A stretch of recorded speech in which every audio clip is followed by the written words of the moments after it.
This is Ryan Elliott for Boxing Social in association with Betfred. I'm in Las Vegas. I'm delighted to bump into Michael the Bounty Hunter. Michael, how are you, sir? I'm good. Nice to see you over here.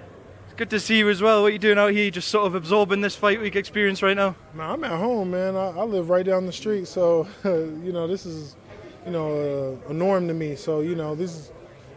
I know both of these guys very well. We all come from that same background, so. I come to watch, come to support. Did you catch a press conference, Michael? No, I just missed it. My brother was here. He said it was good, entertaining, as they both are. So, well, come on to the fight. Let's talk about you for now. Fans always love to hear what's next for you. I spoke to you off camera. You said there's not quite any fight news yet. When do you expect to be back in the ring, though? And is it a case of any name that Eddie throws your way? Yeah. I'm just waiting. I guess they got to put the. They're still scavenging, trying to find out, what's going to happen. But yeah, whoever name they put in front of me, we'll assess it from there. Usually, they give me a few different names, and I get to kind of pick whatever. But I'm just patiently waiting, and we'll see what's next. I know they got some exciting events this year.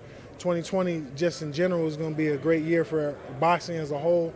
So I know I'm going to be in some exciting fights soon. So I'm just getting ready and prepared. With Deontay Wilder and Tyson Fury tied in for this fight, and then a trilogy by the sounds of things, and Anthony Joshua with his queue of mandatories and all the belts sort of unavailable to challenge for. Is this year for you about establishing yourself as the best of the rest ahead of getting in with the world title mix as well? Yeah, absolutely.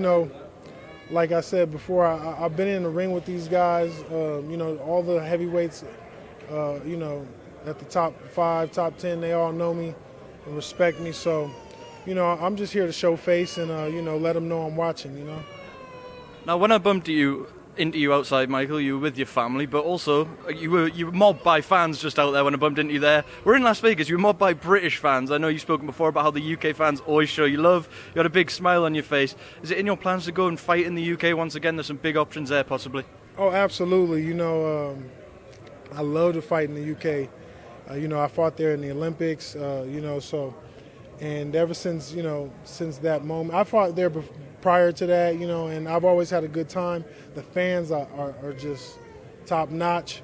So, I'm excited. I've never fought in that big, 70 arena building yet. So I'm looking forward to have that excitement, experiencing those type of different things, as a pro. And, so I'm definitely looking forward to coming back there. Now, I wonder why I'm in Las Vegas, Michael. Deontay Wilder, Tyson Fury. They just had the press conference finished there. Tyson changed training team this time around. He's linked up with Sugar Hill. He says he wants that Kronk connection and he wants to be a bit more aggressive in this fight. Do you believe Tyson Fury when he says he's pursuing a second-round knockout? I don't really believe so. I think he might turn it up a little bit, get a little exciting in the second, but I mean. It's a long fight, and I know he knows that, and that's his type of fight style. So, he might get a little aggressive or,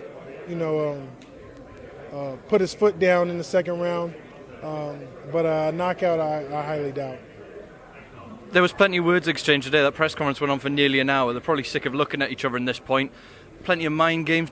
Does any of that mean anything at this point, though? Do you think really this is just selling the fight and they're both zoned in, ready to go Saturday? Yeah. Actually, every inch counts. So you could see one little thing. They're going back and forth and playing these mind games, and it's like almost like they're boxing right now. So one person might see one little, little twitch in the eye and be able to get a good read off of, of an assessment off of the situation. So. It's still it's a battle all the way up until the night of until somebody wins and somebody has their hand raised. So. Last time out we saw Tyson Fury and there were Otto Wallin, a fight he was expected to win comfortably. He ended up with a nasty cut, needed 47 stitches post-fight. He's had a little bit of time to recover, but if you're Deontay Wilder, is that something you're targeting? Oh, absolutely. It was one of his recent, it was his last fight. It's right where Deontay should be able to hit him at, with good straight right hands and stuff like that. So I would definitely be aiming for that eye early too. Now, Tyson Fury came out sort of in the build-up, the BT Sport build-up has been brilliant. In one of the interviews, he said the crown of being undisputed champion potentially in the future means nothing to him. That's what he said. If you're Anthony Joshua and you're at home watching all of this, do you think we need to see the winner of this in with Anthony Joshua at some point so we can crown the best of this era? Yeah, I think we should continue to fight the best. The best should continue to fight the best until there's only one crown. And whoever's crowned should continue to keep fighting and keep being the reigning. So I think we're right at that stage as the heavyweights, and we have a lot of good heavyweights right now, and we're right at that stage where they're going to be filtering out and people are going to have to start fighting each other, and it's just a good, perfect time for heavyweight boxing right now.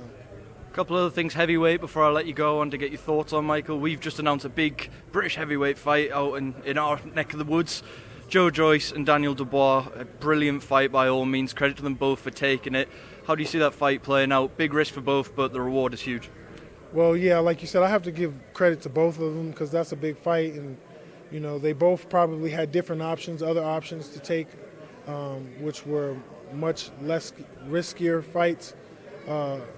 So, yeah, this is I think the fans win, on this one, so this is the picture perfect fight that, the people want to see, it's in the right time, most of the time you get these fights that are long overdue and, there's an A side and a B side, but this is just right in the perfect sweet spot where, they're gambling. So this is an exciting fight, and I think the fans win on this one. We are expecting an imminent announcement on Anthony Joshua's next fight. Kubrat Pulev, mandatory defence back home in the UK. What do you think of that fight, Michael? A lot of people suggesting, Pulev's age, he might be a bit past it. What do you think of it? Yeah, but he has a lot of experience that comes with that age. But I think Anthony should win. I think this is a good fight for Anthony to look good in. So I think that's another reason why that they picked, the opponent. Not to say that he's an easier pushover opponent. I think he's just kind of suitable for, to continue to work on his skills and the stuff that he's continuing to work on his craft about Anthony. Finally, Michael, before I let you go, final word to everybody getting behind you, all the fans, all the support. You haven't got fight news yet, but what can we expect from the Bounty Hunter in 2020? Is it a case of any means necessary, any names? Yeah, absolutely. Once Uncle Eddie calls me, and we figure out, who we got on the hit list, we'll start shooting them down. So right now, we're just waiting for the calls, waiting for them to put that bounty out there so I can come collect it. Michael, a pleasure as always. I'll let you go, but thank you for making time for Boxing Social. Thank you.